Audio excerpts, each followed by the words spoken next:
Welcome to Busted Knees and Pretty Trees. We thank you for coming along. You are now listening to episode 96 on our road to 100. The Busted Pretty crew has been fortunate enough to host a variety of passionate and knowledgeable folks in the field of conservation and outdoor recreation. These stewards of our land and waterways come in many forms. First and foremost, the backbone of conservation, you noble volunteers, but also the scientists, the educators, the enthusiasts, and the dreamers. It takes a village. On today's show, we're going to add another important group to this community: Subaru drivers. It's very plain to see when rolling through a national park or unloading your backpacking gear at a trailhead, you can't throw a Toski stone without hitting a Subi driver. We happen to have one on staff right here at Busted Pretty. Yeah, we do. Sorry. Yes, we do. I thought we were talking about them.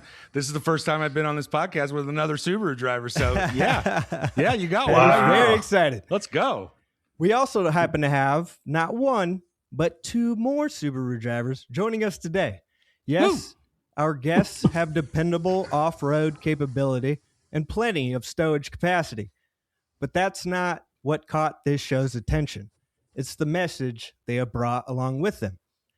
We've covered the Leave No Trace ethos on this show before, some of its principles briefly, and one in particular extensively. This podcast is something of a 6 to 8 inch deep cat hole, 70 paces for many water sources. And today's guests are about to fill us in on their mission to travel the country, teaching the masses the proper way to effectively leave no trace. Hopefully, by the end of the show, it'll seem like our guests were never here at all, and we have always known what we are about to learn today. So stick around, you wild animals. It's going to be a fun one. I am Travis White. Alongside me, our on-site Outback operator whipping a generous 9.8 inches of ground clearance, Patty Richardson. Howdy. Patty, would you like some data? Yeah, please. I'm a data guy, so lay it on me. Okay, I'm going to be honest. I ripped this right off the front page of the leavenotrace.org, lnt.org website. Okay. Number one, a single person trained in Leave No Trace will, on average, spread that knowledge to over 250 more people. Wow. Number two, they are also 5 times more inclined to protect our beautiful landscapes.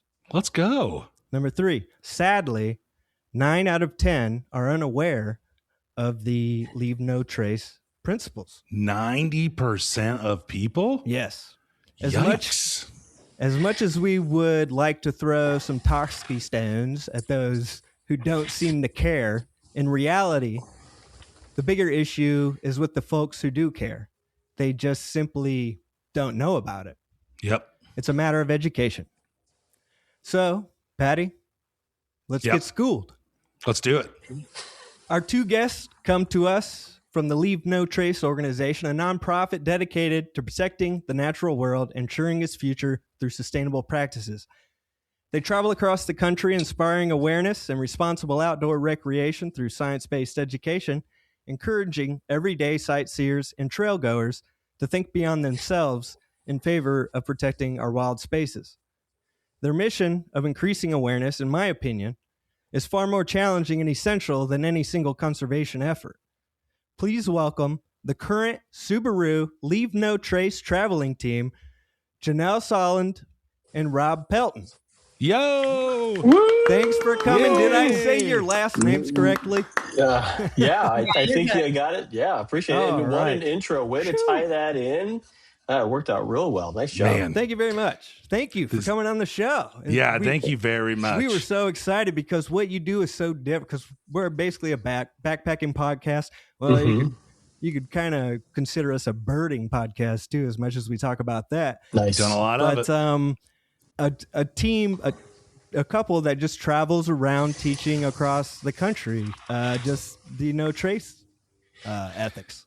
Man, it's so farting important. And can I just ask a question? Because I've been yearning to ask questions. Patty, so I'm going to start really quick. How much time do you spend on the road doing this? Well, yeah.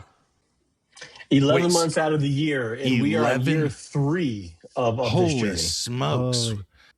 Yes. Usually, right? Yeah, we travel 11 months.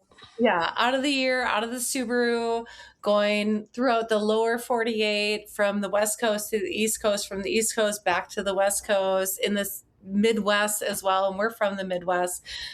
So we actually learn a lot as well about the different ecosystems these different areas have, and it's just really exciting And because you can we're take learning that a lot. knowledge to wherever you go. Yeah, Yeah, and exactly. that's the funny thing about education, right? And it's funny. So all the work that we do, you mentioned Subaru quite a bit. All of our work and all of our life for those 11 months is living and working out of a Subaru Outback. So our whole life is piled into it, from all our educational Holy materials smokes. to our clothes to our backpacking gear, because we're big backpackers as well. Kitchens, coolers, dressing rooms, Wow. running water. I'm working on how to get a hot tub in there, but that's a work in progress. But Let's go. but Yes. that's what we do, and we make it work. All right. It is insane. It's insane in a beautiful, beautiful way. I don't mean to say that negatively. I mean to say that that's insane kind of a thing, you know?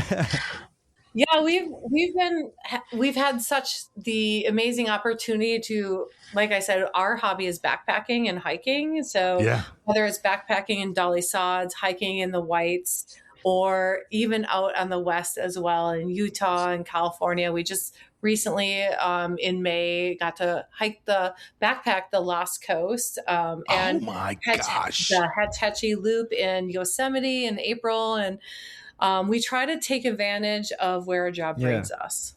And you're not just going to What these a wonderful life. places and doing your backpacking and having fun and leaving. You're there to have events and have educational events and talk about all of that kind of stuff.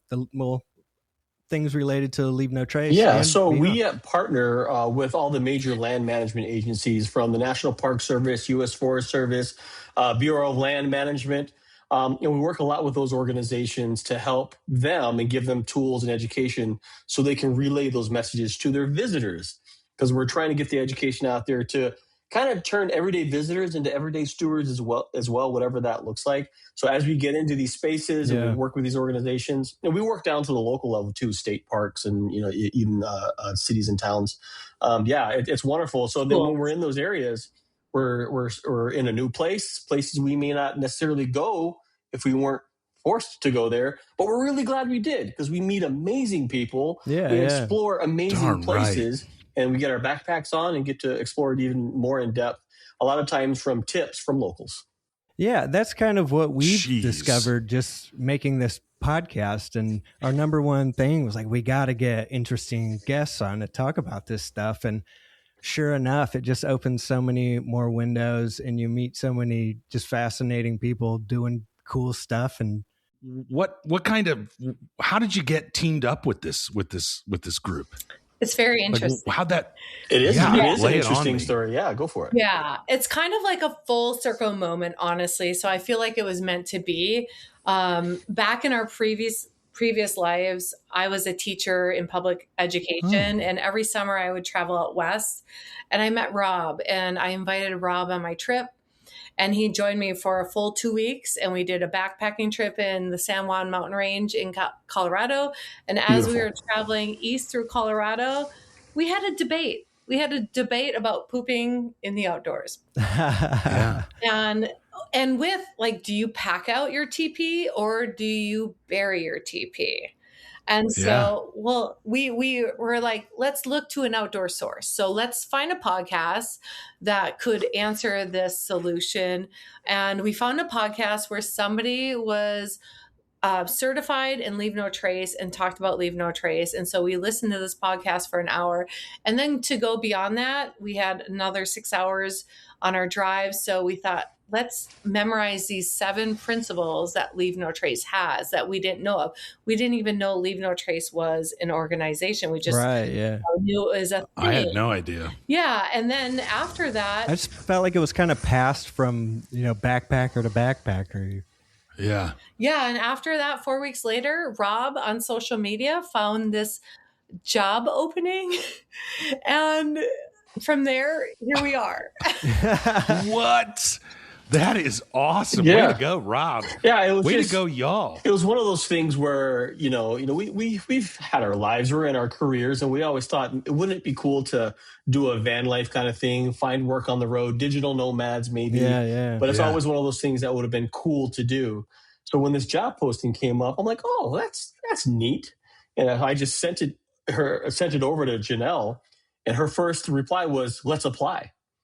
And my first reaction was like, what? We're old. Like, this is for young, cool kids. Fuck right? it. We're like old. And she said, well, what happens if you don't apply? Like, what's the worst that could happen? Yeah. You don't hire us? Yeah. So agreed. I had to dig out my resume, which I haven't used in 25 years. Right. And it was the worst resume she's ever seen in her life. And so you'll be perfect. So we got it polished up and we sent it in. We had to do a little video about like why we want the job. And gosh. It was the most simple, basic, short video, which is way different than a lot of video submissions they get. They get a lot of overproduced things. Oh, I bet that would be me. Yeah, our video was just us talking, like sitting on stools, like just being by real. some trees. Yeah, and that's what it was. But I think with her education background, my logistics and content creation background, I think it was a perfect fit because we do a lot of content for the organization as well. So, God dang, that is just so. I am so jelly right now. I was jealous when I was reading about you. I was jealous when I was getting prepared for this, and now I'm even more jealous.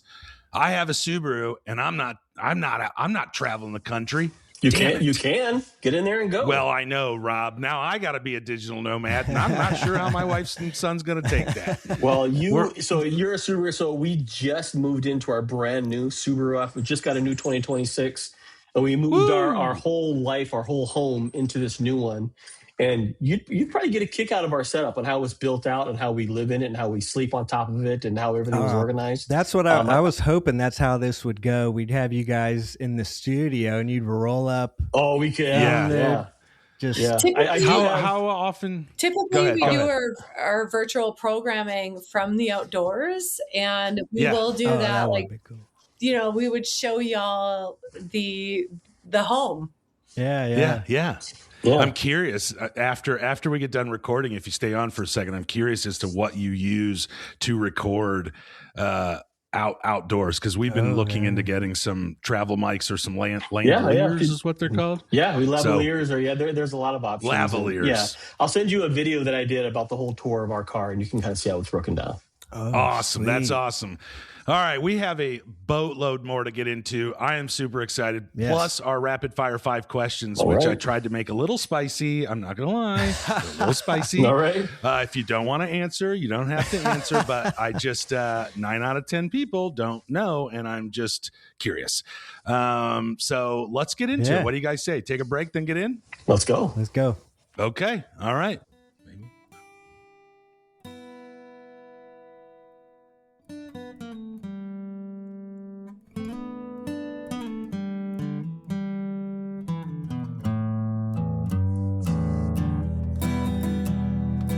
All right. I want to thank you guys again for coming on the Busted Knees and Pretty Trees podcast. And we always kind of start this out with, we always have nature people on. There's always something that originally got you out there. What started this whole thing? What keeps you going out there? I grew up in nature. Even though I spent a lot of my childhood in like Miami, Florida, I still found the natural places there. So I was kind of a feral child, always kind of found my way outdoors. So as I got older, I always call myself a feral child. Yeah, right? And that was back then when you could be a feral child. 90s kid, right? Exactly. And as I got older, you kind of grow up, you go to school and you get jobs and you kind of try to be an adult for a little while. But the outdoors have always kind of been a place where I've always gone back to. Yeah. And it's funny when we talk about leave no trace, I knew it as a concept, just like most people do, and practice to leave no trace things that, were learned or taught or experienced. And then now that we go outdoors, having that connection makes us want to take care of it. You know what I mean? Yeah, so that's kind of how that came about for me. What about you, Jeanelle? Yeah, I think my parents tried to introduce me into the outdoors when I was early elementary school and before, but with my brother and my lifestyle, we then just dove into athletics. Mhm. And I try to think back to the first time that I heard about a national park, and it might have been in my 30s. So I never Wow. knew that there were national parks. So I'm a latecomer to the outdoors as much as Yeah. I was still into the outdoors in my adult life. In my 20s, I still played soccer in leagues. I was a marathon runner, but I didn't really consider that like being into the outdoors. Yeah. And it was when my parents moved to Arizona and I dropped into a CrossFit class, and a person invited me on her hike the next day on the local mountain. And after that hike, I was hooked. What was your first thought to being asked on a hike? That I'm a weirdo. I say yes all Yep. that I can. You're just like, okay, let's do it. Yeah, I love doing new things. I was new to a new area in Arizona, and I love being active. And so I'm like, yes, immediately. And she also had a dog, and I just love animals. And so we hiked the local mountain. And after that, I was hooked. I'm like, that's it? Like, yes, let's go. I'm like, to hike to a peak, to get the views from the peak, and just the empowerment of getting up there with your physical power is quite amazing. Yeah. So with any person that has ADHD, you hyper focus then onto what you love, and from there it just like expanded and evolved in all the different avenues. Yep. That's awesome. I think Travis and I both, and probably a lot of our listeners, definitely understand. I kind of came into, not that I'm the one answering questions, but I kind of came into it late as well, Jeanelle. When people talked about the forest or national parks, I lived in Indiana for quite some time, originally from San Francisco, or a little town outside, but came to Indiana, and I swear I thought growing up when people referred to the forest that they were talking about that little patch between the cornfields. And I was like, well, that's not that impressive. Like, we would go out there and smoke cigars underage and things like that. I've been out there a billion times. That's it. And then, yeah, well, for this podcast. And then we went out to Mount Rainier on our honeymoon, and that was the first time my wife and I took a hike that I ever like experienced the roar of a river coming out of the mountains, or saw the moose. We saw a moose, and it just like blew. I think I cried. No, I don't think I cried. I definitely cried. It was a magical experience. And then from there, to your point, it's just, I don't know if I have ADHD or whatever it is, but I was just like, this is what I'm doing that was 20 odd years ago, you know? Yeah. So I get you guys. Yeah. So before we get into a lot of all this, what we've talked about is the Subaru Leave No Trace traveling team that you guys are right now. But could you just explain maybe to our listeners what exactly that is, maybe the mission statement of some kind, and then what you guys do for that? Yeah. As a Subaru Leave No Trace traveling team, we really support the mission, which is to ensure a sustainable future in the outdoors and the planet. And we do it in so many different ways. We often do workshops and trainings in person and virtually, but we also do different types of outreach events. It could be a pop-up event. It could be trivia night. We could be at a festival. Podcast. Yeah, yes. Yeah, exactly. It's any way we could spread the education, and then also through stewardship. So we do various stewardship events, whether it's trail maintenance, removing invasives, family-friendly cleanups, anything that you can think of. So you're out there doing the work too, putting the elbow grease in. Oh yeah, we're getting our hands dirty, and I think that's my favorite part about it. Is it's not just talking and talking about Leave No Trace and all these various ways that we can educate people on how to lessen their impacts, but we're also getting our hands dirty as well, and truly being, I guess you could see, like being a silent role model and just trying to do it as we go and live our life, because we do live our life out of a vehicle 11 months out of the day. So we're living it the entire time as well. Yeah. Do as I do and do as I say. I mean, that's a perfect educator, correct? Yeah, kind of. Yeah. But there is something about getting into communities and actually being on the ground and actually engaging with these communities and really not hopefully just inspiring telling them, like being and, involved with them. Exactly right. And that education piece is so important because we believe with education and awareness, you start to see some behavior change, especially if it's an aha moment for them. Right? We see something click. And you never know who you're going to come across or who you're going to interact with. Like, what if you end up interacting with someone who's like a CEO of a company that can actually have some resources to affect some bigger change? You just never know. But from volunteers to the people we work with, all like-minded people, all interested in just keeping these outdoor spaces healthy because they're not making any more nature. So right. No, they're not. No, they're not. In fact, it's going away. And so what you guys are doing is probably more important today than it has been in years prior, I mean, it's needed. So one of the things that I kind of picked up on in our last segment of talking with you guys was you were on this road trip. Jeanelle asked you to come hiking with her. You went, or backpacking with her. You went backpacking, and then on the drive, you listened to a podcast, and then you memorized these leave no trace policies. And I got to say, as somebody, and I'm guessing a lot of our listeners, I have a lot of passions in my life. I have a lot of things. I'm a big World War II buff. I was a history major in college, but I never became a reenactor. So I'm curious as to what kind of you guys are learning about the leave no trace policies. You're memorizing these things, and now you turn this into your life's passion. It seems to be your like life's a living work. Example of the leave no trace. What kind of is that is making where's the passion, and that you're educating it, your boots on the ground, you're a steward, geez Louise, you're doing all of it for this leave no trace. There's got to be a passion, right? Yeah. There's a strong passion. Go ahead. Well, yeah, we love the outdoors, and it doesn't matter how you love the outdoors. We may be into backpacking or hiking, or maybe you're into mountain biking or climbing or hunting or fishing. Don't forget to say birders; they'll get mad. Oh, yeah. And you're into birding. Actually, I do have to say, off a tangent, I really learned how important it is to go into the outdoors and be quiet and listen into the outdoors. And then you can listen the interaction amongst the birds going back and forth. And you don't get that if you aren't quiet. You don't get that if you have music playing. You don't get that if you're not consciously listening. And so it's quite fascinating how bird communication works. So there's a really good book, if you have time on the road, called What the Robin Knows.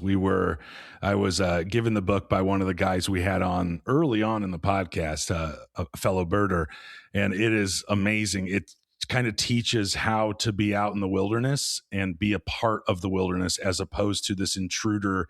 Even if you're a backpacker, you very much are an intruder into these other species' lives. So how to be a part of that nature without being an intruder. It is a great read. Very cool. And it definitely touches on, pay attention to the birds, because the small birds are warning the big birds are warning the large animals, and kind of how that all works. It's really cool, man. I find I wrote that down. Especially like with loud environments, like data centers being put in, like how is that going to affect, that's a broader question that none of us can answer necessarily, but like we should pay attention to that. When I was talking about just I don't want like any sort of human contact when I'm out there. And if I can hear the road or an airplane going over or whatever it is, it totally takes me out and it pisses me off. I don't blame you. True. Like if you think about anybody with disabilities and neurodivergent people where a humming noise can throw them completely off, imagine a bird in their community as well. Like, yeah, bro. Yeah. Ain't that for real? And I think that's probably stuff we barely even know when it comes, to the science of it.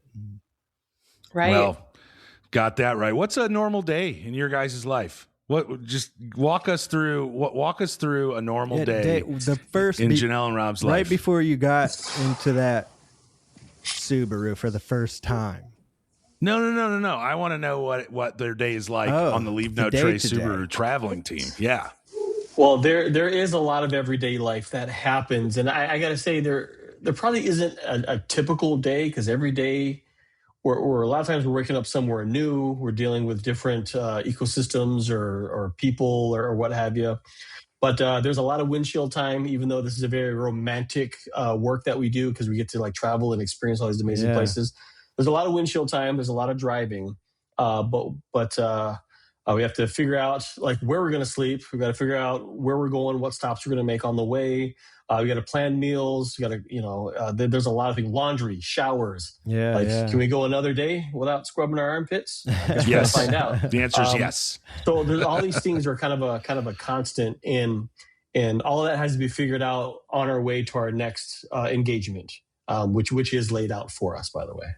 Yeah, and it's most of the time we're traveling, but if we're lucky, we might get 2 or 3 days in one spot when we're not at a programming event. And then that's where we still are continually working and creating content, because our job is not only in person or during virtual trainings or outreach like this, but we also create content as well, whether it's for social media, but also on our own website and on our own, we have free online courses. So we're always creating content for that as well, with the modules that continually to educate other people. Damn. This is awesome. This is freaking awesome. I'm curious, do you guys often see examples where educational efforts, specifically yours, have created a positive influence or effect in the region that you left or have come back to the following year, whatever it looks like? I like Rob. Rob always talks about Cheehaw in Alabama. So do you want to? Cheehaw? Okay. You want to give that example, Rob? Yeah. So, yes. I mean, just kind of the example, so Cheehaw was awarded Leave No Trace's highest designation. So they're a gold standard site, which means they've done all the work to implement Leave No Trace in their messaging and their programs and training staff and things like that. So there's one where there is a daughter and a mother walking through, and the daughter ate a snack and just left the wrapper on the ground. And the mother said, "Stop." She says, No, pick that up. This is a Leave No Trace gold standard site. We don't do that here. What? And it was like, whoa. So becoming earning that gold standard is really kind of that beacon around and a good model for other places to follow. And that standard can be awarded to locations, guides, outfitters, even programming that has to do with the outdoors. So it's something that's a high achievement, and it's something we hope that everyone would aspire to. Really. What's the what does one have to do to attain a gold standard? Well, there's a whole criteria. There's a whole rubric that you can actually look at on our website called the Gold Standard, and you can see all the different things from signage, implementing the messaging, in their own programs, if they do youth programs or if they do anything like that in their park, and they implement Leave No Trace education through that. If they get staff trained to become certified Leave No Trace trainers as well. So there's all these little things that you can do. And a lot of these places are already doing a lot of it. And anybody can do that, right? Sure. I think I saw that on the website. You can do take those courses. Like, let's say you're a fishing guide, right? And you really harp Leave No Trace and implement that in all your practices, and you have your customers, your guests do that as well. I mean, guides and outfitters can attain a gold standard as well. That's cool. Yeah, it's super cool. I got to say, it's just awesome because I've been out to national parks. Travi has a story up in Pictured Rocks where there was a nasty kind of pooping area where people did not understand what to do with their teepee. It was not 70 paces from water. I mean, I've been out 30 miles out in the middle of nowhere and seen Bud Light cans, maybe more than one can out like next to the trail, or cigarette butts. It's infuriating. And it's just you were talking about the people that hear the sounds, but that takes me out of it. It's just, it's very, you see this pristine environment, this is pristine ecosystems that survived alone for millennia. And then some jerk or person walks in and does this stuff. It's just strange. So I imagine that like the fishermen, the guides, rangers, park people, a gold standard, you should want to attain that because you're out there. Like if you attain a gold standard, every time you're out there, you're seeing gold standard environment. I really think we were just on our vacation and we were in Alaska and we decided to splurge on a fishing trip in a driftless area where we were on a boat where no motors in the Kenai River and the Kenai Peninsula. And whether the guide knew it or not, he did an amazing job telling the story about how to fish ethically. And that's just a really good example of like taking care of the outdoors in an ethical manner. Yeah. I'm not going to go through his whole story, but a lot of our guides are already doing that. So it's really cool if, for them to look into that, because it's ultimately the ultimate standard of care of our outdoors. Like that's right. What we want is people to understand leave no trace. And it's just not about trash, it's about, the hiking on trail on durable surfaces and not cutting switchbacks, and camping and disposing all of our waste properly, and talking about invasives and containing that, but also like minimizing our impacts with campfire, respecting wildlife, and being considerate of others, and ultimately preparing yourself to go out for your next adventure, whether it's a day hike or a cool camping trip. It doesn't matter what it is, but in the end, preparation is the ultimate form of minimizing your impact, because you know what you're getting into and you're prepared. Yeah. It seems that folks have a real problem steering clear of bison. Yeah. That's that seems there's no such thing as National Bison Petting Day. No, there's not. And these are wild animals. They live there, and you're in their living room. You need to give them space. Now, granted, the last case I saw, it seemed like the guy that was ultimately injured, it seemed like he was far enough away. Yeah. But I think that bison, I think he was just like, all right, I've had it. This is the last person that's getting too close. And he went after the guy. And I think I know the video you're talking about. He got tossed up pretty high, but yes, he did. That just goes to show, we're in their backyards, and yes, especially when you're out there, you are in the wild. You're lucky there's roads. What if you were not in a national park, right? Yeah, right. And I think it's really important to note that even Rob and I often forget this, but when we're talking about leave no trace and trying to spread education, respecting wildlife. But when we spread education, whether it's in person or virtually or even online on our social media, if you're trained in leave no trace, you know that it's not about blaming or shaming people. It's about flipping. As hard as it can be. Yeah, exactly. Like it can be really difficult, especially when you're a keyboard warrior, right? Yeah. But it's about flipping the scenario into learning something. Right. And nobody's going to learn something when they're shamed or blamed.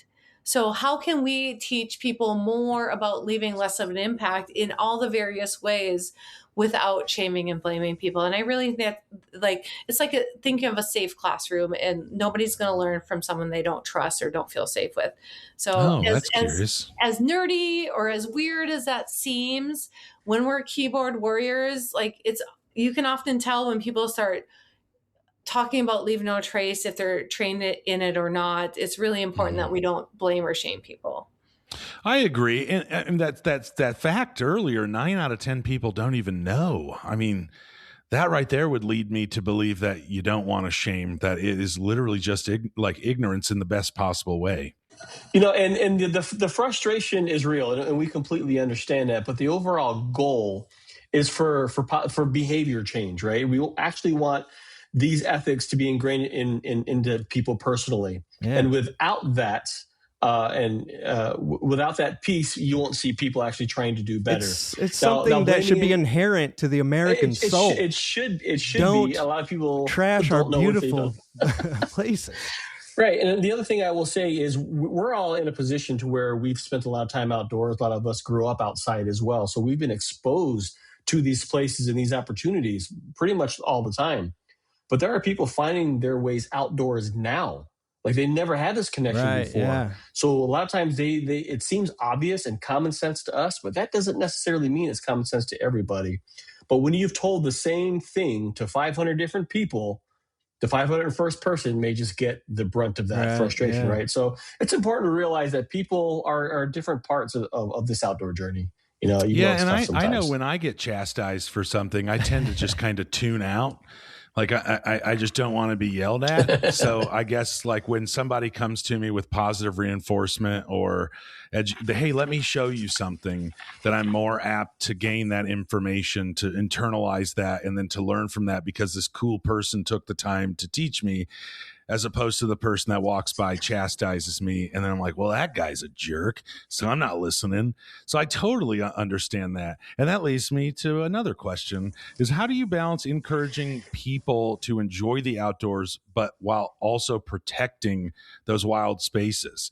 Because there is a line there in my mind where if you're, how do I want to say this without sounding negative? It's just like if you go out there, you just kind of want to see and experience, and the leave no trace policy kind of makes that a little bit more difficult. So how do you encourage those sorts of things? Right. I think the big thing to recognize is that the leave no trace principles, as we call them, they are principles. If they're not hard, fast rules, right? Because a lot of the situations, it really depends on what's happening in that situation, right? There's no such thing as a leave no trace emergency, okay? So that's first and foremost. But we're always going to make an impact. Every time we go outside enjoying nature, we're making an impact just by our presence alone, right? But when it comes down to certain things, you just have to make the choice is that's going to be the most minimal, right? So if you keep that in mind and do the best you can, then overall we can start seeing accumulative impacts in the positive way. So it's not about hard and fast, black and white. It's not about that at all. So how do you take somebody that's just now getting outdoors, they show up to one of your events? How does that kind of intro period work for you all? Honestly, like we, as Leave No Trace employees, but as an organization through research, we know that most importantly, people have to have that relationship with the outdoors and love the outdoors before they start making those actions to take care of it.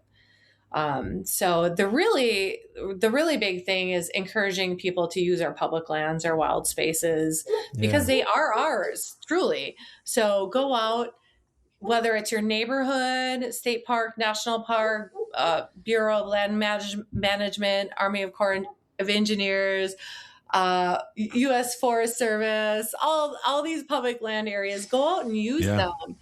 Fall in love with them. And I know once you see what's out there, you're going to be a soldier in the fight. Yeah, actually, exactly. Like loving it. Like you fall in love with it. You get those physical, mental, emotional benefits from it. However you recreate, whether you fish, mountain bike, climb, it just hike, or literally sit in a chair and enjoy the outdoors.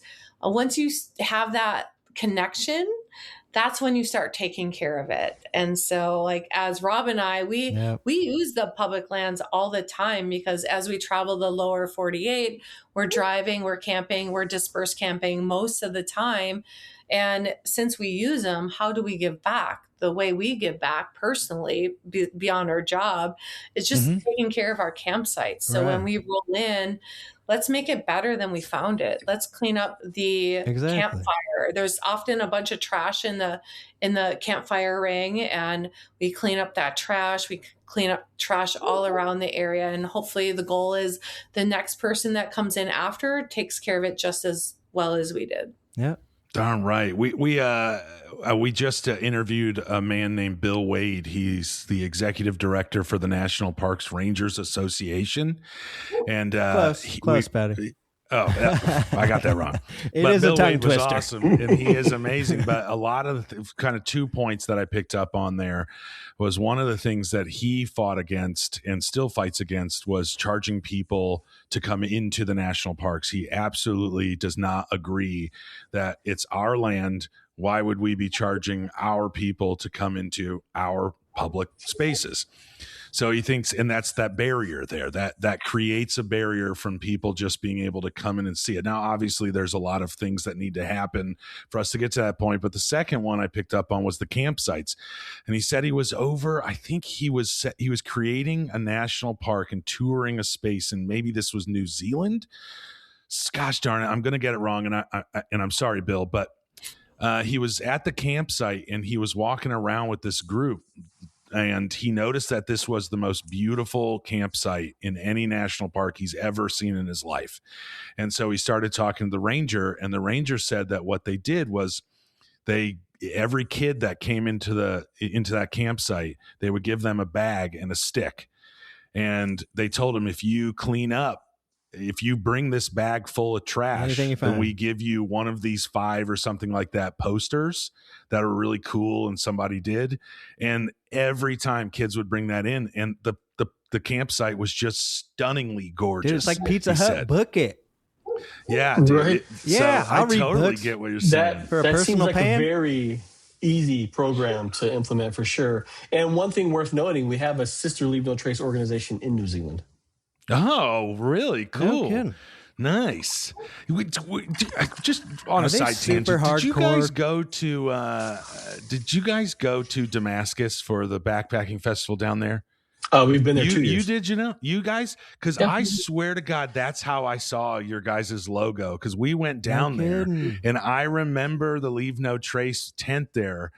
We might have handed you guys, no shit, a wooden nickel, because at that point we were just going up to every booth and we advertised with little wooden nickels, or we left it on 2 your years booth. ago.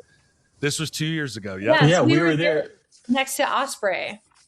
Yeah, oh no, dude! We sat and talked to Osprey for quite some time because Brad and the representative from there saw some cedar waxwings across the way, so they were taking photos and talking birds, and I was trying on packs because I'm an Osprey user. Did you see a group of loud people pointing at trees right next to cedar your tent? waxwings? That was us. That was us. No, that was a side tangent, but I swear I remember. Like, I know I remember you guys, and I just know it. That's funny because I feel like we come away with something like as inspiring as that whole event was. The one thing that I came away was with rain and dogs and their dog coats, like their rain jackets. You know, all the dogs and their rain jackets and Dude, I'm gonna look back through my photos because I swear we talked. What if we have That's just them something in the for photo? me. That's just That'd be something so for awesome. me. Let us know. Nobody necessarily cares. That was awesome. If you had a dog, Janelle took a picture of it, guaranteed. I took a picture. I did not have a dog down there, but I had Travis. But if you can just tell that guy to go get a stick and he'll go grab it, or rock. Rocks mostly. How important are partnerships like Subaru's in advancing conservation and stewardship education, in your guys' opinion? So it's funny. So we're always introduced as a Subaru Leave No Trace Traveling Team, and the reason for that is because Subaru is our title partner for our educational traveling program, in addition to others. But when we have community partners and corporate partners like Subaru, that gives us including a chance the National Park Service, right? Oh yeah, absolutely. Because our signage is everywhere. But when it comes to corporate partners like that, that really extends our message and helps us reach audiences that we can't necessarily access. Right. So when they promote Leave No Trace and Leave No Trace ethics, they're interacting with an audience that's already engaged with their brand. Yeah. So it just really helps us get our messaging out through a different lens, because we're a small organization, but like we're so grateful. We're the longest standing partnership Subaru has had. It's almost 30 years, so year 27. So there's been Subaru Leave No Trace traveling teams for 27 years. Leave No Trace started in 94. Yeah, it was officially. Did you have a Subaru sponsorship right off there? No, because it was just after that. Our org is, I think we're on year 32. So there was a 5-year. About the same time. Yeah.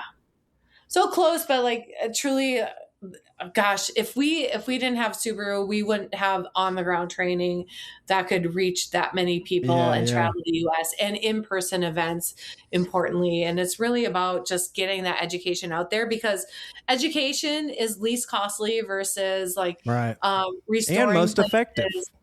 Yeah, exactly. It's why not prevent it, right? But it's least costly than restoring areas, and that takes people time and money, but also the worst thing would be limiting access to areas. So it's all about getting the education out there and on the grounds, and to have partners that support the mission and actively extend it out to their people is extremely important to us. Yeah, Which we were team Subaru number are owners you before guys? this. What team number would we be? That's a good question. Yeah, we don't know. It doesn't So matter. some teams are on for one season, some for 3, some for 2. And we're on season 3. So. So you think you're going to be done after this, or is there? Are you guys pushing for more? Yeah, we'll see what happens. Yeah, I mean, a lot of it just depends on. Yeah. I do have to say, like, we're extremely grateful of the opportunity to even have a job like this. Yeah, it's so unique and awesome. I don't know. I didn't know it even existed. We have run into, for example, a person that we met who was, we do spotlights. I don't know if you're familiar with spotlight programming, but there are 3-day events where they have to nominate themselves, and and then if they get picked, they have to do all the planning and collaboration with us. And the first day is typically a education and focus on their employees, their staff, volunteers, their friends groups, anybody that's interested in learning about Leave No Trace. We always do an in-person workshop or training. And the second day is focused more on outreach. It could be one event, it could be 2 events throughout the day, depending on their needs. And the third day is typically focused on a stewardship event, whether it's trail maintenance, invasive removals, family-friendly cleanups, on land tree or planting, in water. We've had it all. And so, we've had so many amazing experiences on the needs of those different areas and organizations. And now I went on a tangent and I don't remember where I was going back to. Who cares? We loved it. No problem. No problem. Tangent away. Related it back to someone that we met who happened to be a host of ours in a national forest in Michigan. And what she said when we first met her, she's like, "You guys have my dream job." She's like, "I've always wanted to be a Leave No Trace traveling team." And since high school, she said. So it's really cool to meet people that grew up with the education of Leave No Trace, whether it was in high school or college or at a camp or wherever they got it. And they're extremely inspired at a young age. And so Rob and I also go into schools and camps and spread the educational awareness around that. But more importantly, we teach a lot of those camp counselors for them to then teach the kids as well.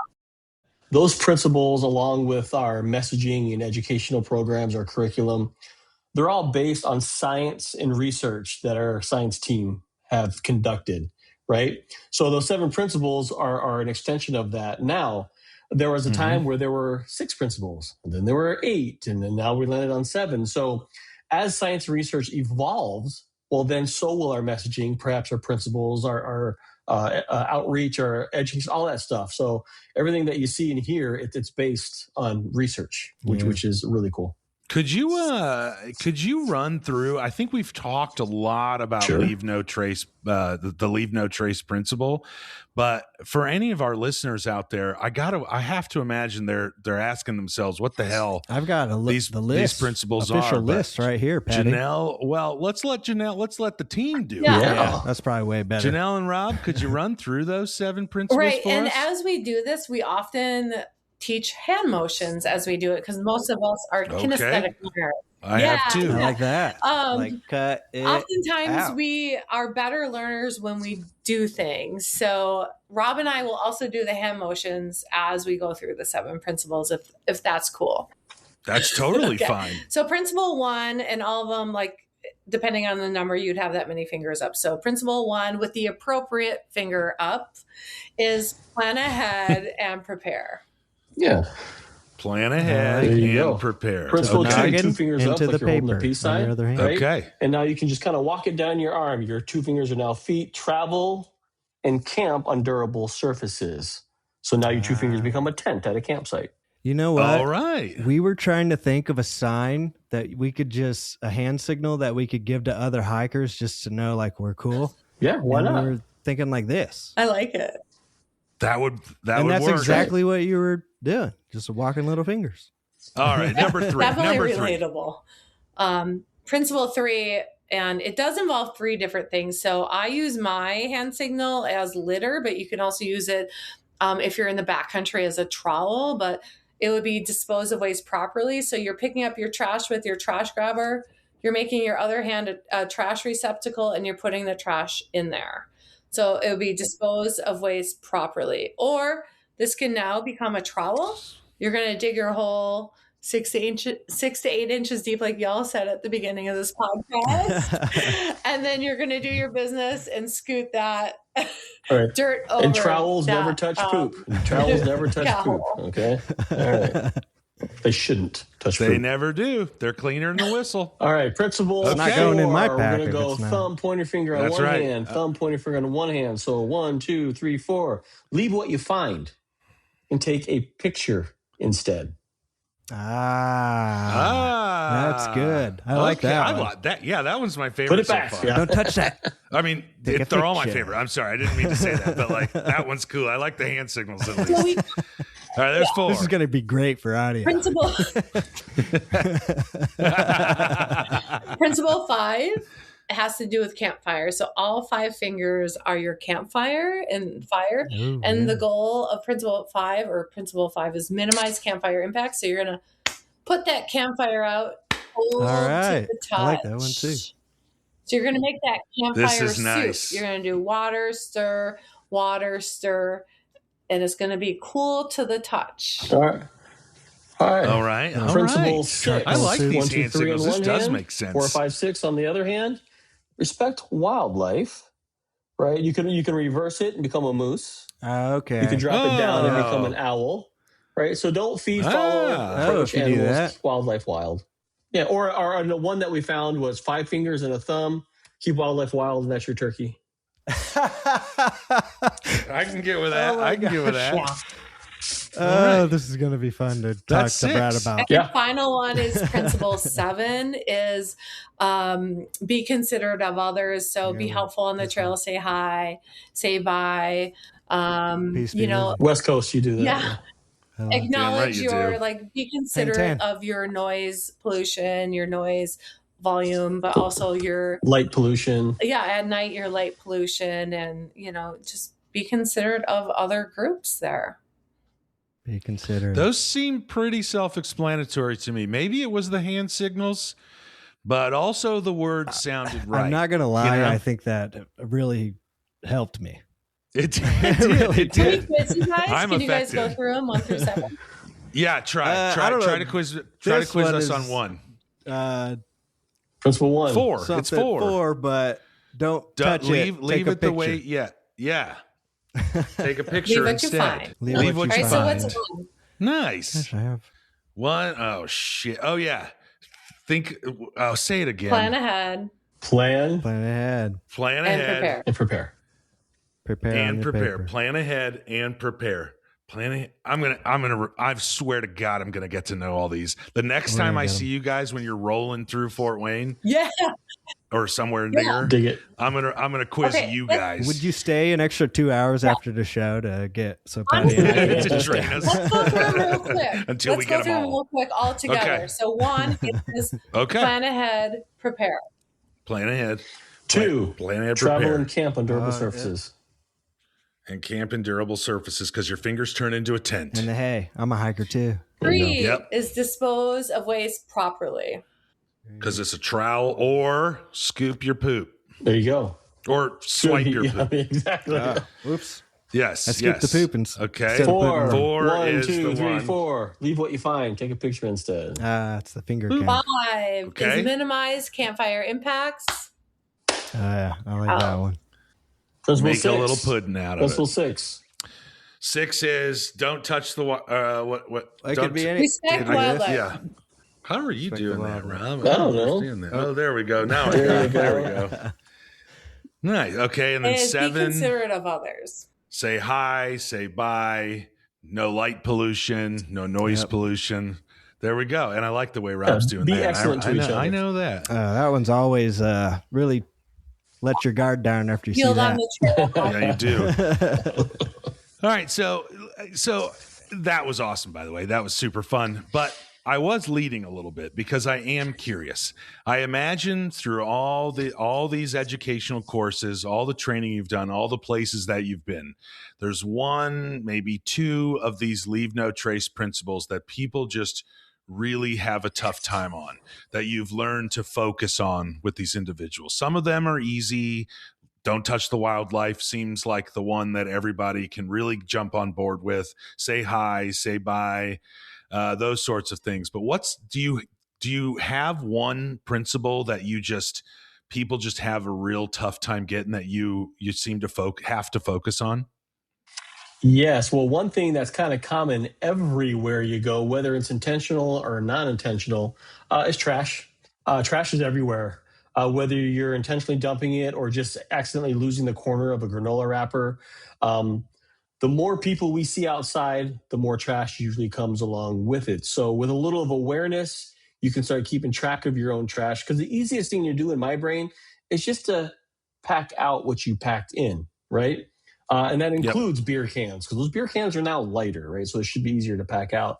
So if we can have people be a little bit more mindful about their own trash, their own things they're bringing in, and just bring them out with them, we can start seeing these places becoming cleaner. So I think it's also important. Go ahead, Jen. I think it's really important to note, as well as what we consider trash, is also our extra food that we don't eat.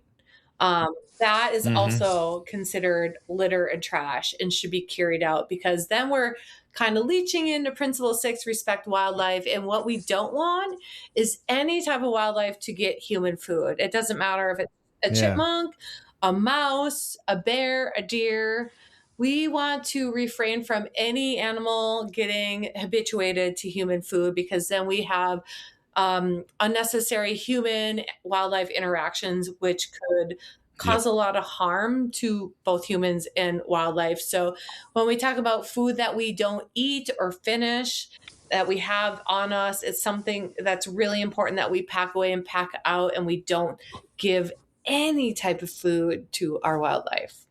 Even we consider we consider fruit peels, orange peels, banana peels, pistachio shells. We consider all that stuff litter. Those should be packed out.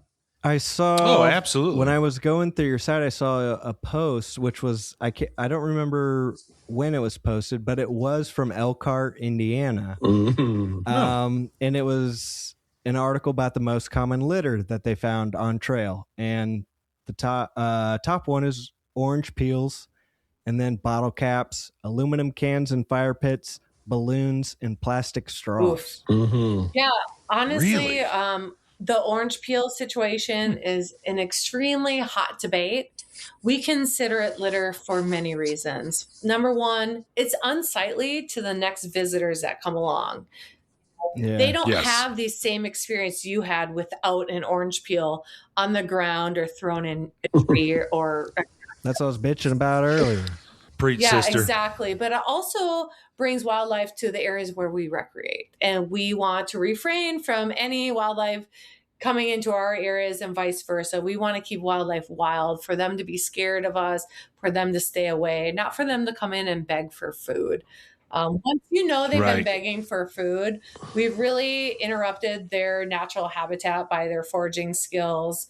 They're coming to us. They should be scared of humans for many reasons. It really disrupts their life. So pop quiz. If you see if you toss an orange peel on the ground and no one ever touched it, how long would that take to completely biodegrade? Take a guess. 1 year. Decomposition. I think it takes longer for some particular reason, but I would say 6 months. All right. A year, 6 months, great guesses. On average, now it really depends on the environment. If it's a hot, humid environment, faster. If it's a dry environment, like a desert, way longer. But on average, about 2 years.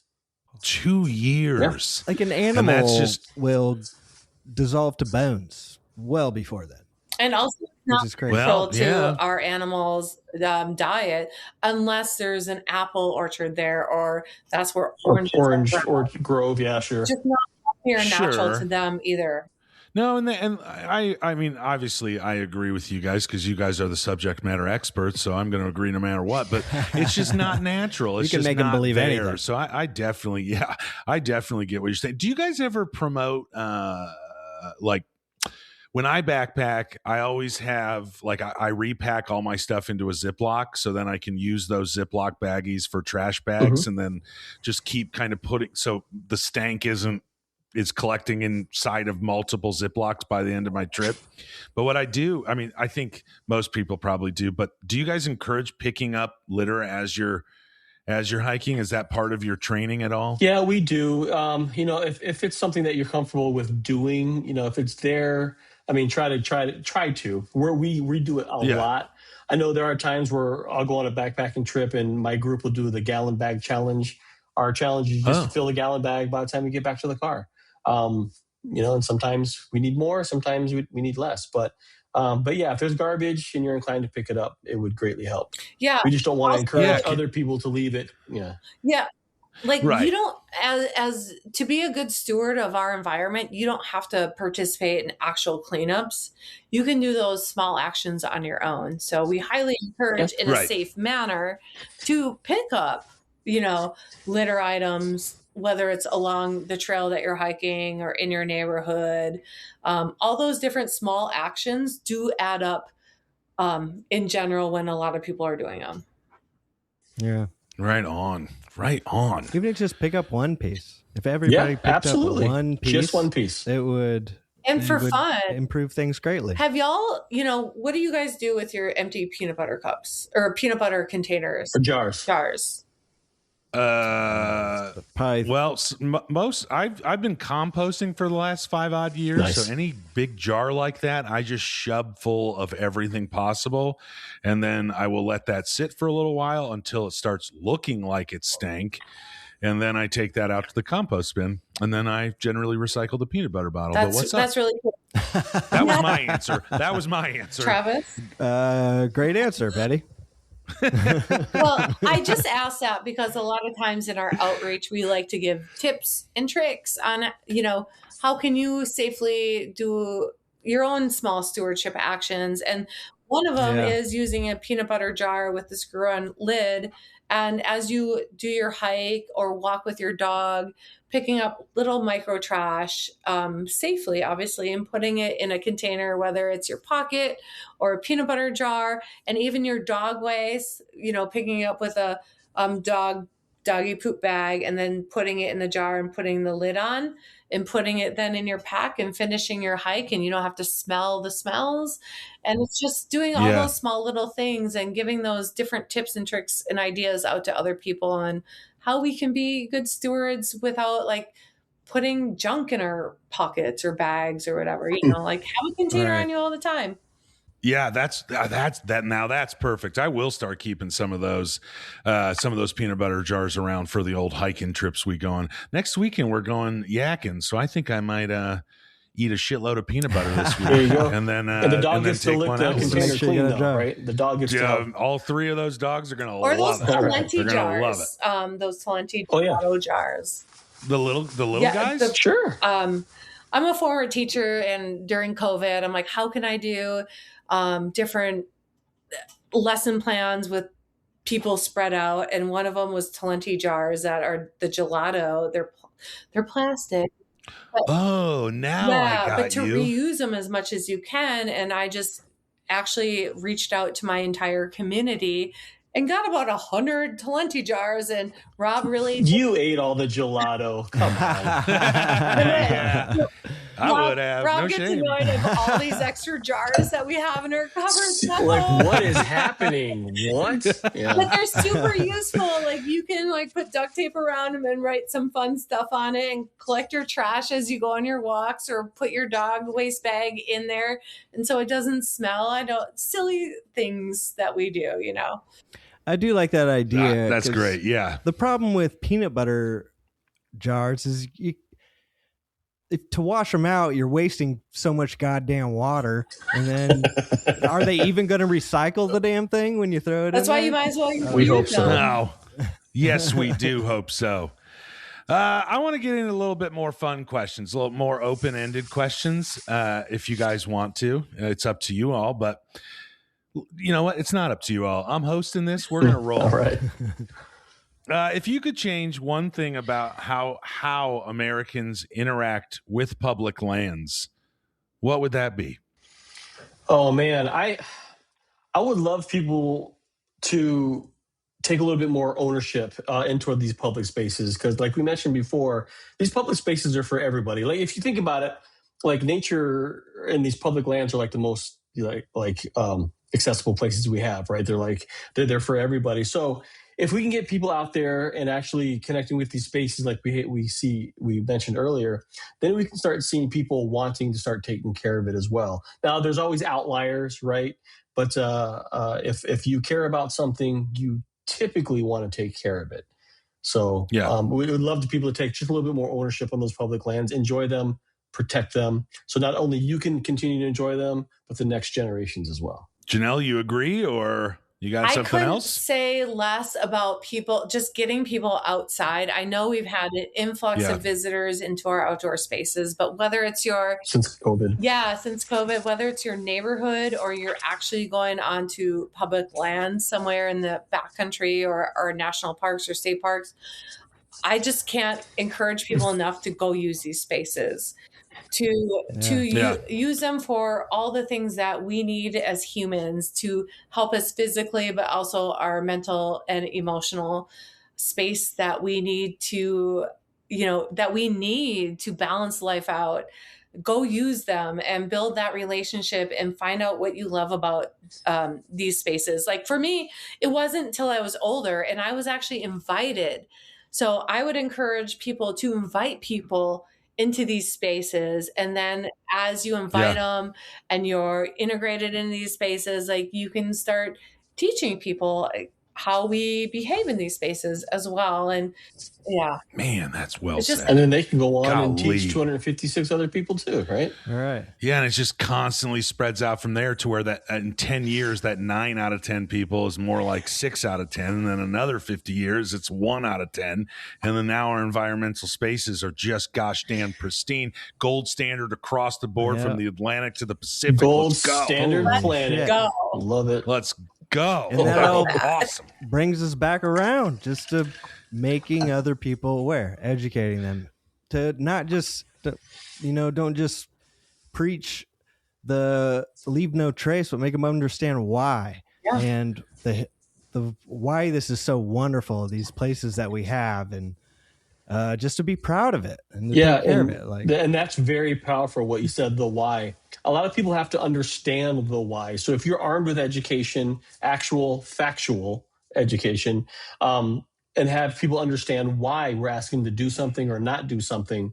Because I know for me, if someone comes at me and tells me not to do something, first of all, who are you? And second of all, why?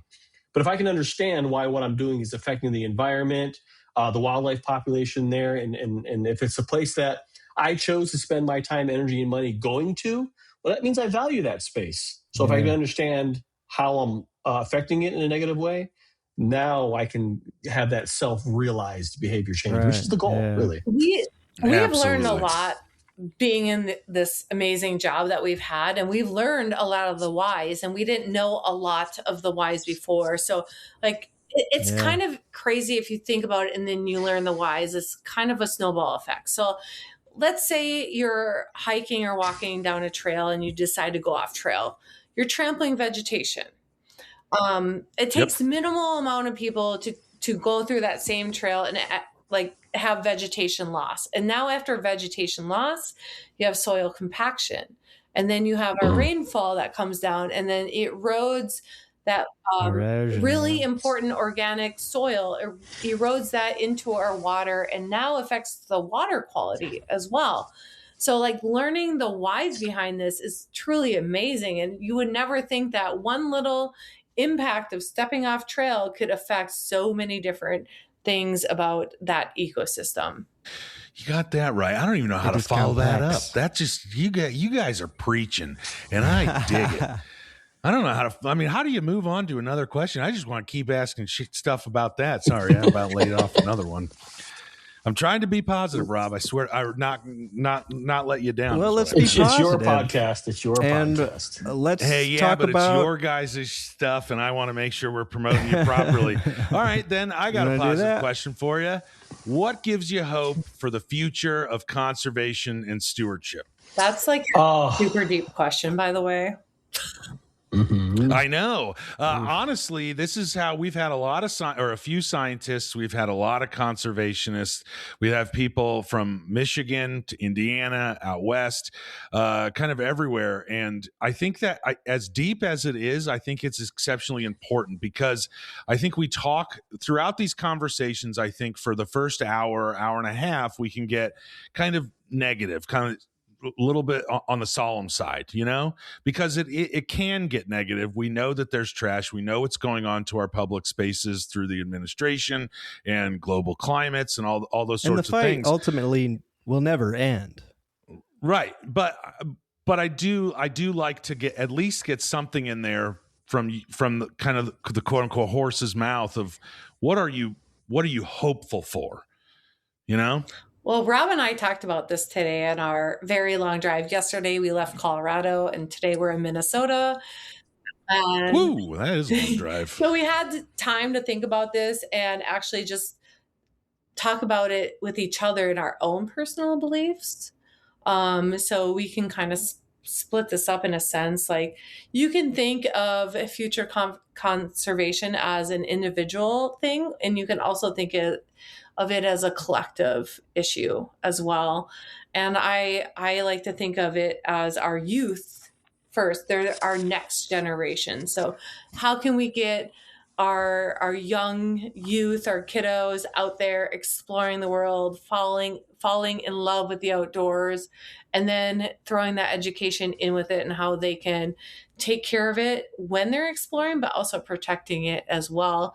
And then even on a broader scope, I'm thinking about other issues like you mentioned with our administration, like how can we protect our public lands in a broader scope? And I like to, I guess an example we have is the Conservation Alliance, where you have a bunch of businesses where their focus is on the outdoors, and that's how they sell their merch, whatever they have, they're selling is truly on the outdoors, and getting all these brands together, not only businesses, but also nonprofits as well, like ourselves, and joining the Conservation Alliance to fight for the greater good, truly to fight and advocate for the protection of our wild spaces. Oh yeah, together we are more powerful. Yeah, wow, well that's said. Right. That was really well said. Did you read that? I'm telling you, wow. Rob. This is. I was thinking of Power Rangers baby. or something. Like we had an episode on Megatron. Well done. I love it. So when we think about the future, we do think about the next generations, right? So as we see visitation climbing, we all know that it's climbing. We're also starting to see our message starting to spread at a greater rate as well. So what we're hoping is with this basic education getting into the younger generation's hands, they can start carrying this into their adult lives. Not necessarily only when they're in the backcountry, but in their everyday lives as well. There's sustainable behavior that you can do right at home, right, from recycling and reusing and things like that. Right. But as we see people coming up, we have a lot of opportunity right now to get this education out there and have it go mainstream. That's the goal, to have this common sense, to have it ubiquitous, to have it just on top of mind of everybody when they're thinking about just common knowledge, nature. Yeah, exactly. Also, like We'll start. I just think that the love for the outdoors and the love for our public lands is not a political issue. It's an everybody issue, you know? And I think It's that's very important to say. bipartisan. It doesn't matter where you are. Leave No Trace is non-political. We're bipartisan, Yep. I guess you would say. And it's just fighting for all people to enjoy these spaces and to have these spaces. Yeah. No, it's there. Yeah, I agree. Travis talks about it all the time. He makes statements about it. This is not a political deal. This is about ensuring that the next generation or the next time I go or the person that's following me 10 miles behind me on trail is experiencing the wilderness that I get to experience, that I'm about to share all the stories with when I get home, that they get to share those same stories, and then so on and so forth for the next, millennia. And I mean, that's all that's about. And I think Travi would agree that that's a very, I know it's everywhere, but here specifically, that's a very American thing, that this is our land. We protect ours, and that should be on the forefront of everybody's mind. Out of curiosity, because we've talked quite a bit, or you guys have mentioned the COVID and kind of and I had it in my questions, but I revised the question a little bit. But since COVID, I think park visitation and for not just national parks, public parks, state parks have gone up significantly. And according to Bill Wade, that has not dropped very significantly at all. Are you guys, we asked the same kind of question with Bill, and I want to make sure I get this right, because obviously to our points throughout this episode, we want people to go out to national parks and experience that. Is there a level or a point where the stewardship becomes overwhelming with the level of visitation rising? Does that make sense? Yeah, I think what you're getting at is with the increase of people outside comes those increased impacts. They kind of like go hand in hand, right? So yes, and that's part of kind of planning ahead and preparing as well. Visiting these places, maybe not at the high season, maybe going earlier in the morning, or maybe towards the end of the day, to try to avoid overcrowding these spaces as well. I know some of our parks had time entries, which really helped with that issue. Some of that has been taken away recently, and we are seeing the direct effects of those policy changes.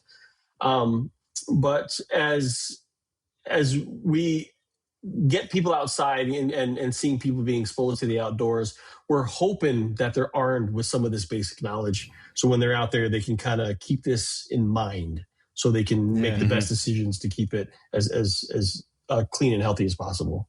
Yeah. And honestly, like, our goal is to, when you have more people, you have more impacts. And the ultimate goal is to learn more about how we can decrease these impacts through the 7 principles of Leave No Trace. It's not just trash, it's beyond trash. And there's approximately 13 million trips into the outdoors every single year. And that's a lot of people. Oh, yeah. Sorry. Billion. Will you correct me on that, Rob? Yeah. Yeah. 13 billion visits, outdoor visits into the U.S. And 9 out of 10 of those visitors don't know.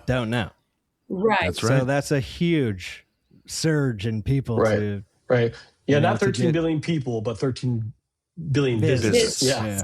So maybe Patty 16 times that. Well, I believe when these parks are accommodating a visit, that could be a carload of people, but it's attributed to one visit. No, that I didn't know. So with that many visits, so considerably more come impacts, right? And the goal is to get the education out there to prevent the impacts, but also prevent limiting access and prevent the restoration, because that's extremely expensive. So the whole goal is to just teach people, the simplest thing is pack out your trash. Right. We're also finding that a lot of people are receiving their minimal impact information when they're on site. When they already get to the national park, that's when they're seeing this Leave No Trace information, right? So when people are planning trips, right, there are steps to that recreation experience that we look at, and there's 5 of them. One of them is the planning stage, like, where are we going? What do we need? Like, what are the regulations, right? 2 would be traveling to that destination. 3, on site, enjoying it, right? 4, traveling back, maybe stopping at a souvenir shop, something like that. And then 5, the reflection stage, sharing what you experience. So if we can get minimal impact information, not necessarily leave no trace specific, but minimal impact information that pertains to that area, if we can get that information in all 5 of those steps, we'll start to see a reduction in those impacts. Oh, that's so awesome. All those what a great points concept in trip making where you have to kind of stop. So are you stopping at a hotel look at the signs. Just outside of Zion? Well, what can that hotel do to help educate? What about the gas stations? We were in Arkansas gassing up right outside the Buffalo National River. And those little TV screens that come on that are annoying? Well, I was filling up gas and the little screen popped on and they started talking about leave no trace. Yeah. I was like, what? And it turned out it was a campaign we were doing. And I thought that was wonderful. That's awesome. That is wonderful. We actually recorded it and sent it back to the office. And they were like, oh, yeah, that's the thing we're doing. Leave no trace. That's needs a great thought. Like essentially go viral like Smokey the Bear. Because that really just is Smokey the Bear is an American icon. Yes. And everybody knows about him. Yeah, very much so. And was also the owl. Was it Hootie? Hootie the owl? Yep, yeah. Hootie. That's right. Yeah. Also 90s. Yeah, and another thing, if let's say you stop at a brewery, right, and you're on your way to a national park, and you want to hop on their Wi-Fi, they give you a little password. Sometimes on those little intro screens, you can put little tidbits of leave no trace there before they gain that internet access, whether it's at a hotel, bar, library. So there are opportunities to get this information in those 5 steps. Yeah. That's super cool. I never thought about it. That's me neither. Yeah, that is cool. All right, I got one more question for you guys and gal before the rapid fire 5 questions. What does being a good steward to the outdoors truly mean to each of you? It's certainly individual. Yeah. I guess I can speak on my part, what being a good steward means to me. I can't necessarily always be part of a big effort of a volunteer cleanup or any of that, but it's just me going out on a walk when I dog sit a dog and I'm taking the dog on a walk and picking up the dog's waste and actually bringing it back and throwing it in our garbage at home. It's doing small actions like that. It could be trash as well. And just doing it in your everyday life, but also it's not just being outside. It could be at home and just trying to do different sustainable actions at home, whether it's like buying local or bringing your reusable bags to the grocery store versus getting new plastic bags.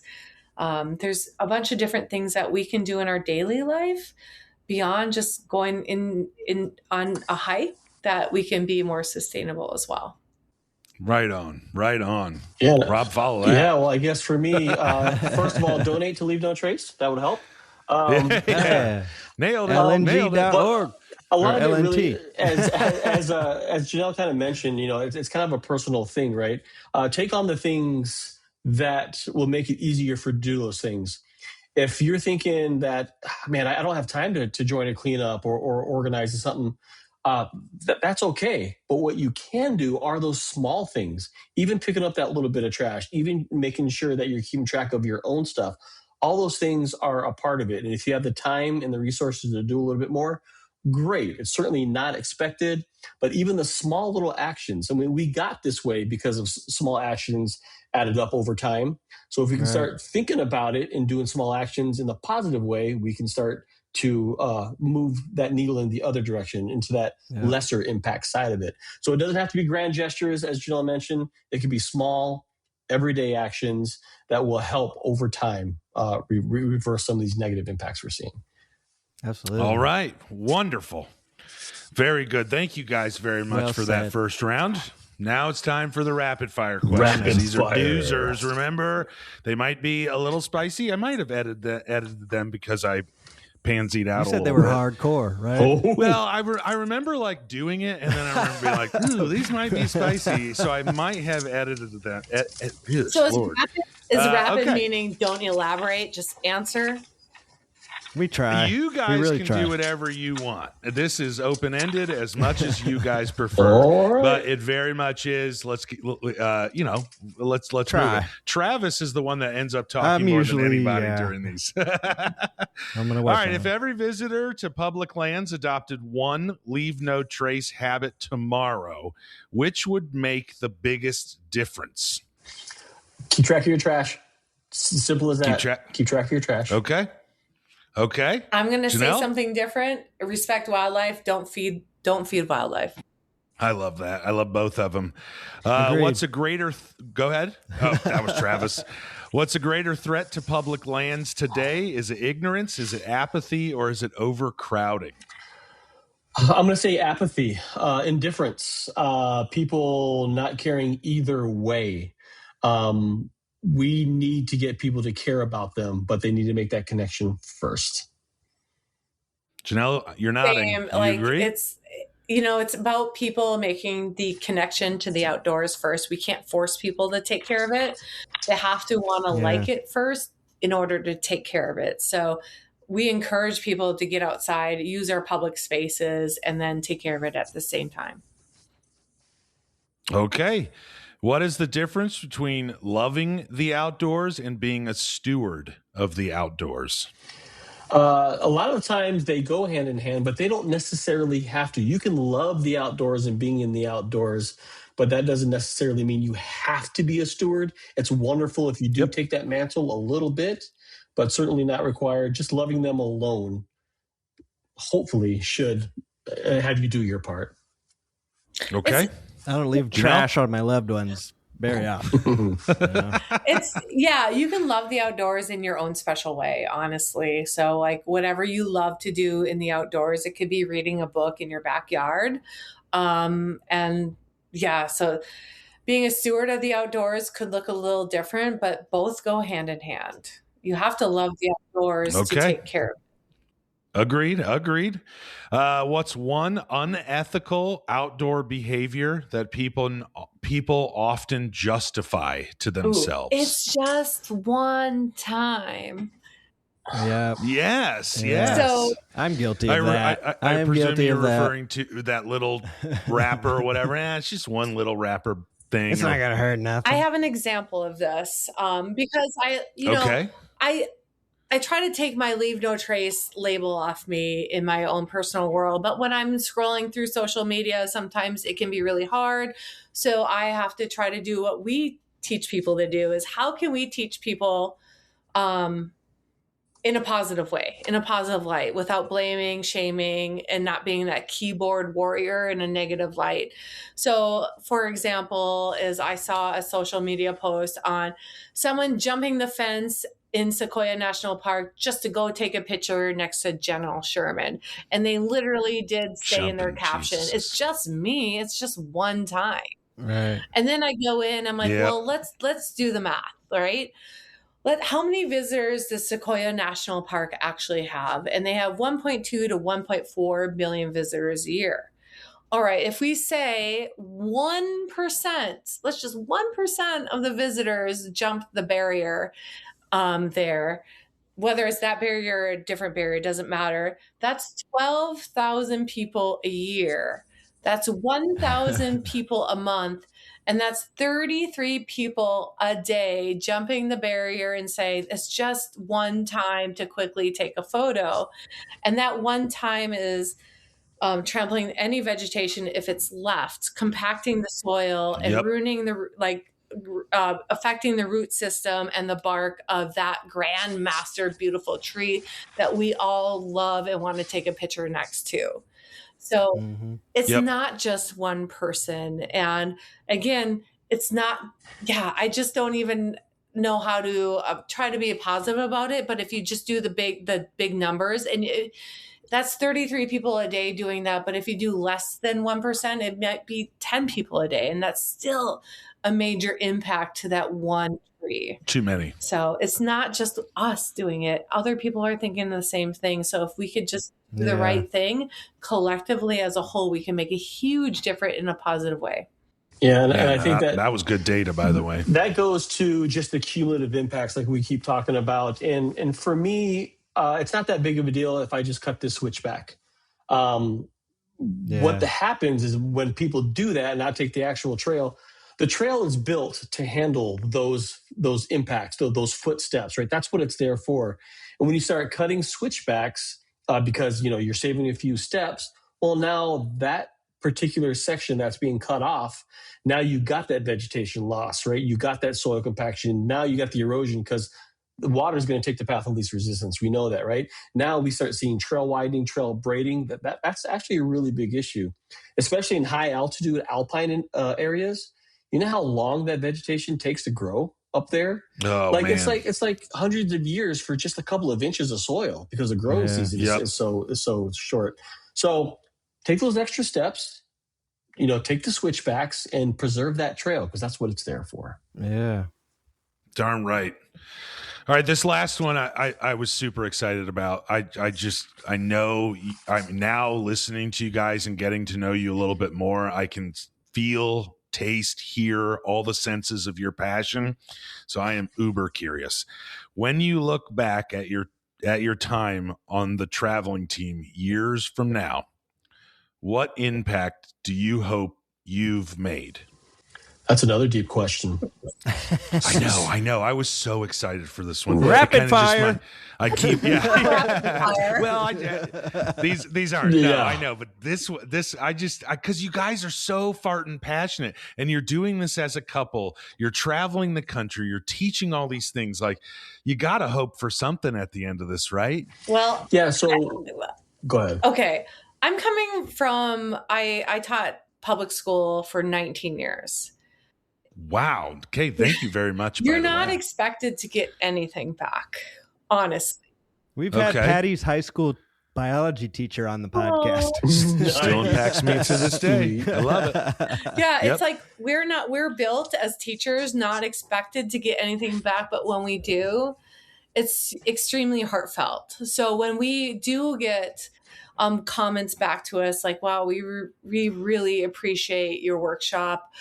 You were inspiring us like to do the right thing and to also like, you're talking about the things that we knew, but we weren't sure. And again, it was inspiring in so many different ways. So, as we leave, I guess like the ultimate goal is like, if we get 1, 2, 3, 50 people that we made an impact on, I think that's an amazing start and to take care of our public lands. Again, like I'm not expecting anybody to like give me a pat on the back, but hopefully somebody learned something from what we gave.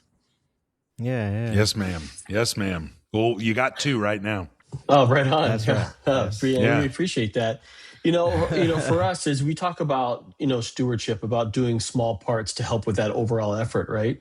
So we're obviously going beyond that. We're actually kind of living that and really trying to encourage and inspire people, to do the same thing. So, once we look back at the work we've done, we're hoping we're leaving a little bit of a legacy for people to do just that.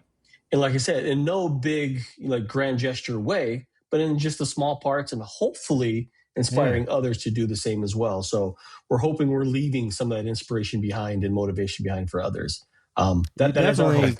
You left some here with I think Patty you're well I on your way. I have to imagine that the way you guys educated us and talk about this, I have to imagine that many, many, many people have left your guys' events and been turned around towards the right direction or moving even quicker in that direction that they were already in. We'll pick up that trash.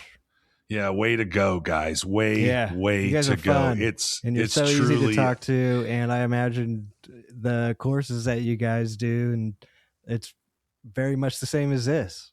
If you're ever around and we're amazing. having a course near you, you know what I mean? You can check out our events page. Feel free to join us. If we're hosting a cleanup or something, please do that as well. But we appreciate you having us on. It's another opportunity to us to reach new people, new audiences. So we greatly appreciate the opportunity, and hopefully someone else besides you two, which we greatly appreciate, come away with some inspiration and willingness to actually dive a little bit deeper. And you can do that right through lnt.org. So many resources on that page. Oh, and like if you just want to start and learn a little bit more, we have a free 101 class that gives you so much information, and it's free. You get a certificate of completion, and it's the first thing that Rob and I did before we even got into this job, and it's extremely informative, and I can't recommend it enough. Yeah, you can. Travis is already on it. Yeah, that's lnt.org. Yeah. lnt.org. I misspoke. I don't know why I said. Nice. I love it. And if you get those certificates, you can frame them and hang them in your background there. Shall do. That's a great idea. Anything else, you guys? Anywhere else you want to plug for our listeners to? I just visit? Follow Leave No Trace on the social medias. Unfortunately, they're not all the same, but our Facebook and our Instagram are our main ones. So look for our brand logo of Leave No Trace org, basically, on the socials. That's how Rob and I found out about the job. So cool. And if you're doing anything that has to do with Leave No Trace and you make a social post, tag us. We'd love to share the things you're doing, to help this effort. Okay. Before we go, how does one get? Because I got to tell you, I'm curious. I'm sure you don't come to Fort Wayne often, but I'm curious, and I want to do. We are always trying to help out the community in many ways. How does one, if any listeners out there and curious about getting you to their area, how does one go that route? There is an avenue for that. So you can email the organization and tell and just explain who you are, what you're looking to do, and if we have opportunities for any kind of programming. Now, if it works in our schedule and we're coming through, or we're going to be near that area and the timing works, we're happy to come in and drop in on a program. Right. And if you want to get more involved and become a level 1 trainer or a level 2 trainer, and you can start teaching Leave No Trace, we have those certification options on our site as well. We've taught level 1 courses, we had 10, 20 people in a course, and now we taught them how to teach Leave No Trace. So there's lots of opportunity, whether you do it online, have us come out, or join an in-person workshop somewhere. A lot of opportunity out there for education. And also we have state advocates. If you want to do your own advocating for yourself, being a state advocate, a volunteer state advocate, is a really important role for us to extend our education out to other people and have people educate, whether they're, tabling, doing outreach, or doing workshops themselves. But also, if you have a business or nonprofit or want to partner with Leave No Trace, we have community partners. We also have partnerships with bigger corporate businesses as well. And those are other options that really go towards Leave No Trace and boots on the ground education. So 83 cents of every dollar is really going towards education and getting it out there in person and virtually. Wow. Yeah. Okay. Roger. All right, guys. That takes us to the end. Rob, Jeanelle, Travis, everyone over here at the Busted Knees and Pretty Trees, absolutely appreciate you guys being on here. Happy to spread your message with our listeners across the world right now, which is truly, I can't believe it. So happy to have you guys here. I hope to Lord our paths cross in the future. Yeah. I just looked at so thank you guys very much. Northeast corner. Yeah, Fort Wayne. Yep, northeast, right under Michigan, almost on the Ohio border. Yeah, perfect. So if we come through, we'd love to use your shower and washing machine and do some laundry. That'd be wonderful. Yeah. You guys are more than welcome. Look, you have 3 houses to choose from. You guys can take a little tour through for them. We'll take you out for the night. If I see a Subaru pull up, I'll get everything ready. Nice. And there is no missing our car. Our car is very, very visually striking, so we can't hide when we're driving on the highway. It looks like a European rally car. Those cross-country rally cars. You know what I'm talking about? Yeah. Where our new one is that's what it looks like. Flashy. Like, it literally has we left with 100 miles, 70 miles on it. Yeah. Oh, dang. Really? Sweet. Yeah. Now it's got 900. Yeah. All right, guys. Thank you very much. Thank you, listeners, for listening. Thank you, Jeanelle. Thank you, Rob. Thank you, Travis. Yes, sir. Thanks for listening, everybody. Keep on sauntering. Bye.